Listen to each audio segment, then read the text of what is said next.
नमस्कार प्रिय दर्शकों, मैं यशराज तिवारी आप सभी का बहुत बहुत स्वागत करता हूं प्रोफेशनल एस्ट्रोलॉजी पर। जैसा कि आप सभी जानते हैं, आज बुधवार का दिन है और आज मैं आप सभी के समक्ष उपस्थित हुआ हूं दी एस्ट्रोलॉजी शो के एपिसोड नंबर 46 को लेकर। दी एस्ट्रोलॉजी शो में मैं आप सभी दर्शकों के द्वारा पूछे गए प्रश्नों के जवाब देता हूं। वो प्रश्न ज्योतिष से संबंधित हो सकते हैं, पूजा पाठ से संबंधित हो सकते हैं, आपकी जन्म कुंडली की प्लैनेटरी पोजीशन से संबंधित हो सकते हैं, या कोई भी प्रश्न जो कि आपके मन में ऑकल्ट साइंस की फील्ड से संबंधित उत्पन्न होता है, उन प्रश्नों के जवाब आप मुझसे इस कार्यक्रम के माध्यम से पा सकते हैं।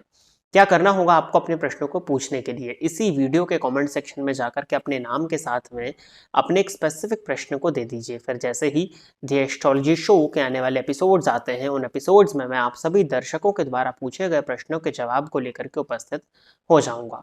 यदि आप इस वीडियो को देखते हैं और इस वीडियो से आपका कुछ भी लाभ होता है तो आप इस वीडियो को लाइक करिए, साथ ही साथ इस चैनल को सब्सक्राइब करिए, ताकि इन फ्यूचर जो भी कंटेंट मेरे द्वारा इस चैनल पर अपलोड किया जाता है उसका नोटिफिकेशन आपको मिलता रहे। इस वीडियो को ज़्यादा से ज़्यादा लोगों के साथ में शेयर करिए, ताकि ये कार्यक्रम और भी लोगों तक पहुंच सके और उसका माध्यम आप बने।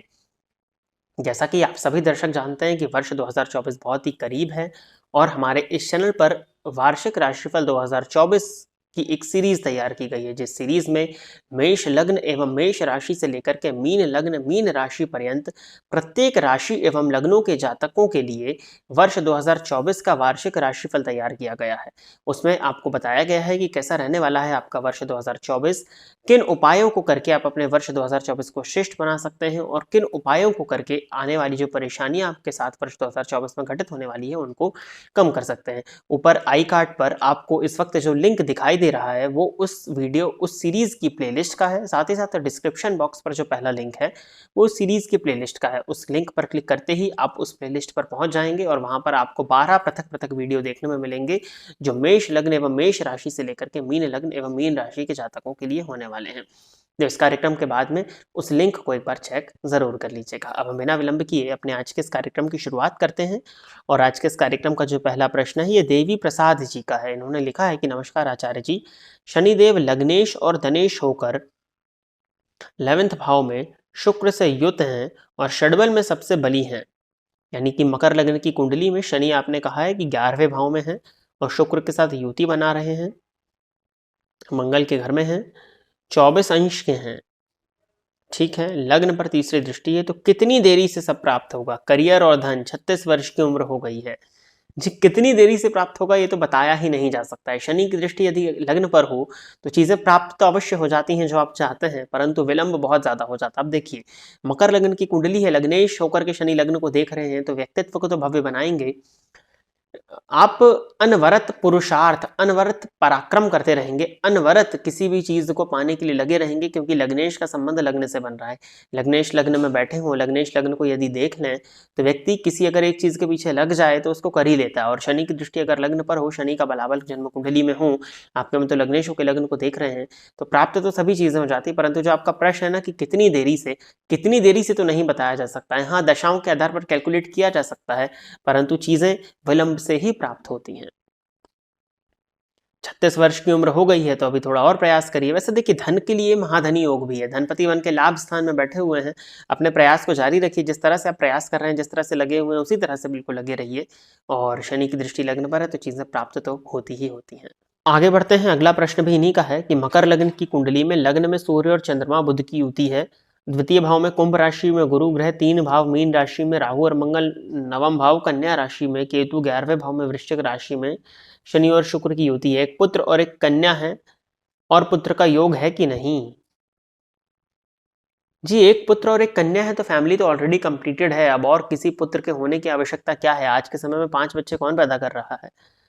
अब आपने जो पूछा है कि सबसे पहले तो देखिए, संतान के विषय में एस्ट्रोलॉजी शो का प्रोग्राम है और संतान के विषय में तो जो भी लोग देख रहे हैं, पुरुष और स्त्री, पति और पत्नी दोनों की जन्म कुंडली का अध्ययन बकायदा करना होता है, तब संतान के विषय में बताया जाता है। अब जो आप बता रहे हैं कि शनि और शुक्र, तो शनि और शुक्र दोनों की दृष्टि पड़ने से एक पुत्र और एक कन्या आपको प्राप्त है, तो अब और की मुझे लगता है कि आवश्यकता ही नहीं है, और आवश्यकता नहीं है तो इस प्रश्न की भी कोई आवश्यकता नहीं होनी चाहिए। बाकी संतान के विषय में पति और पत्नी दोनों की जन्म कुंडली को बकायदा देखने की जरूरत होती है। आगे बढ़ते हैं। अगला प्रश्न जो है गौरव शर्मा जी का है। इन्होंने पूछा है कि गुरुदेव, यदि मेष लग्न के 10th हाउस में मंगल केतु से दृष्ट होकर अस्त हो जाएं, तो क्या ये कुलदीपक और रोचक योग को बिल्कुल भंग कर देगा या उनके इफेक्ट में कमी ला देगा? इसका रेमेडी क्या करना चाहिए और क्या रोचक योग बहुत लैंड एंड प्रॉपर्टी देता है? देखिए गौरव जी, मेष लग्न के दशम भाव में यदि मंगल जाकर के बैठे हैं तो वो उच्च राशि में रोचक नामक महापुरुष योग बना ही रहे हैं और वहां वो दिग्बली हैं। अगर अस्त हुए हैं तो अस्त होने पर भी सूर्य 80% पॉसिबिलिटी है कि सूर्य भी वहीं पर बैठे, तो सूर्य भी दशम में दिग्बली है। जब सूर्य और मंगल दो प्लैनेट दशम स्थान में दिग्बली हो जाएंगे तो रोचक योगों के प्रभाव में कोई कमी आने वाली तो बात है ही नहीं। यदि सूर्य एक घर पीछे हैं तो मंगल अस्तु है तो भी भाग्य भाव में, पंचमपति का भाग्य भाव में बैठना अत्यंत श्रेष्ठ है। और पंचमेश यदि लाभ स्थान में बैठे होंगे तो भी मंगल हो सकता है कि अस्त अवस्था में हो जाए। तो यहाँ पर रोचक राजयोग भंग होने वाली तो कोई भी बात नहीं है। केतु की दृष्टि पड़ जाने से भी कोई मुझे परेशानी नहीं इसमें समझ में आती, तो आप उससे भी निश्चिंत रह सकते हैं। और इसका रेमेडी क्या, कुछ रेमेडी करने की जरूरत नहीं, सूर्य भगवान की आराधना करिए और हनुमान जी की आराधना करिए ताकि मंगल के पास में थोड़ा बल रहे, क्योंकि वो आपके लग्नेश है। बाकी जब भंग हो ही नहीं रहा है तो उसमें दिक्कत क्या है। हाँ, अब अगर मंगल आपकी डिग्री वाइज बहुत ज्यादा वीक हो, षडबल में बहुत ज्यादा आपके मंगल कमजोर पड़ जाए तो फिर रोचक राजयोग का लाभ नहीं मिल पाएगा। नवमांश में अगर नीच राशि में बैठ जाए तो एक बार वो देखना पड़ेगा कि मंगल की ताकत कितनी है, स्ट्रेंथ कितनी है आपके चार्ट में मंगल की। उसके बाद में रोचक राजयोग का लाभ मिलेगा। और रोचक राजयोग बहुत लैंड एंड प्रॉपर्टी देता है जी, बिल्कुल प्रॉपर्टी तो देता है, जमीन भी देता है। तो ये तो बात बिल्कुल सत्य है कि यदि रोचक राजयोग बिल्कुल प्रभावी हो और मंगल उस स्थिति में बलाबल के साथ में कुंडली में बैठे हों तो व्यक्ति को घर बैठे ही या एंसेस्टर के प्रॉपर्टी के रूप में ही काफी जमीन जायदाद मिल जाती है। तो प्रॉपर्टी और लैंड को लेकर के कभी कोई परेशानी नहीं होती यदि जन्म कुंडली में मंगल बली हो और रोचक राजयोग बनाए तो कोई बात ही नहीं है फिर तो। आगे बढ़ते हैं। अगला जो प्रश्न है ये नीरज व्लॉग, तो नीरज जी का प्रश्न होगा ये कन्या लग्न में चंद्र शुक्र हैं, प्लीज बताएं। अच्छी चीज है, ये लाभेश लग्न में बैठे हुए हैं पंचमेश के साथ में, भाग्येश के साथ में। तो भाग्येश और लाभेश की युति लग्न में है। अब शुक्र भाग्यपति होकर लग्न में नीच राशि में बैठे हुए हैं और कन्या राशि में नीच के हुए शुक्र चंद्रमा की युति गज केसरी योग, तो आपके चरित्र को ये थोड़ा सा कमजोर बनाएगी।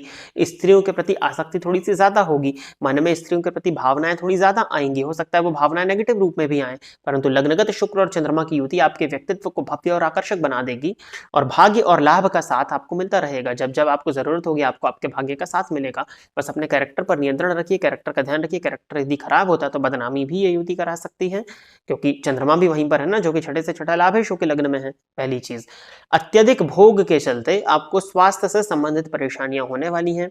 अपनी डाइट का, अपने खान पान का ध्यान रखिए। वेजिटेरियन डाइट लीजिए, मद्यपान मांसाहार से दूरी बना करके रखिए।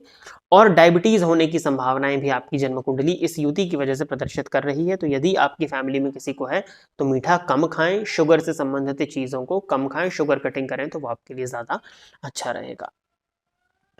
अगला प्रश्न है शाश्वत समल जी का, नवमांश में भी योग बनता है क्या लग्न कुंडली की तरह? जी बिल्कुल, ये बढ़िया प्रश्न है। जिस तरह से जन्मांक का, जन्म कुंडली का अध्ययन किया जाता है ठीक उसी प्रकार से नवमांश का भी अध्ययन करना चाहिए।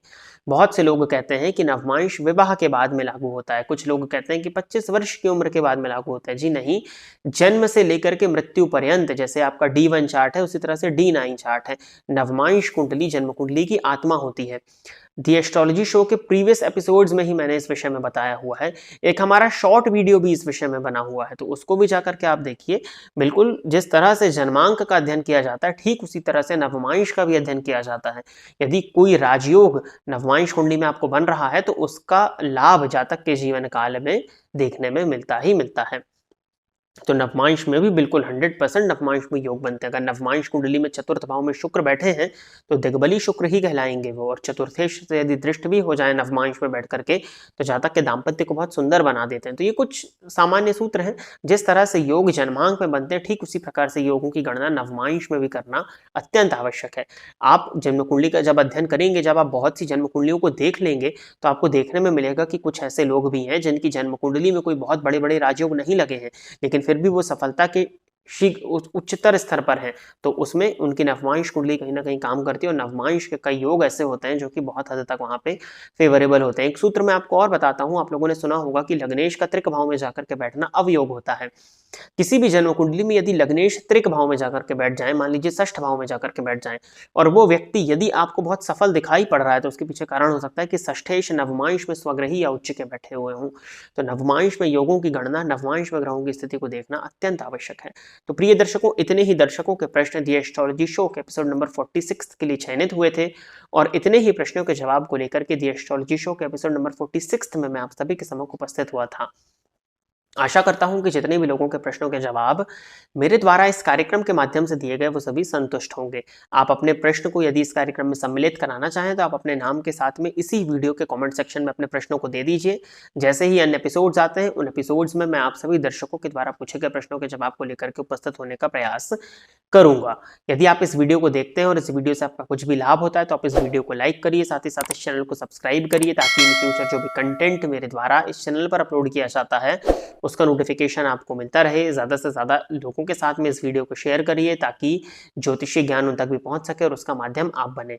वर्ष 2024 बहुत करीब है, और वर्ष 2024 के राशिफल की सीरीज जो हमारे चैनल पर अपलोड की जा चुकी है, उसका जो लिंक है उस प्लेलिस्ट का, वो इस वीडियो के डिस्क्रिप्शन बॉक्स में है। तो वहां से जाकर के क्लिक करके आप उस लिंक को देखना ना भूलें। उसमें बताया गया है कि कैसा रहने वाला है आपका वर्ष 2024, और क्या उपाय करके आप अपने वर्ष 2024 को और श्रेष्ठ बना सकते हैं। आज के इस कार्यक्रम में बस इतना ही रखते हैं। नमस्कार।